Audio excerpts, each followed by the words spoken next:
Cataract surgery involves replacing the natural lens in your eye, which has become cloudy, with an artificial lens or an IOL.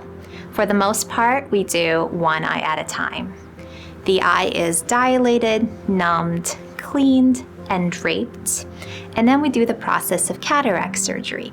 So we make a very small incision in the clear part of your eye or the cornea, and we remove your cataract with a process called phacoemulsification, which essentially uses a vacuum and ultrasound energy to break apart your cataract, remove it from your eye, and then the support structure there remains. That's called the capsule, and we insert your new lens, the IOL, into the capsule, and it's supported with that support structure. And with that new lens, you'll be able to see clearer and better than before with your cataract.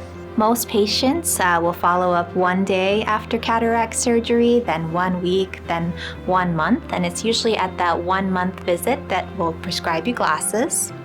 And after cataract surgery, you will have some drops that you will use. Most patients, we give drops for preventing infection, helping with healing, and helping with any discomfort, irritation.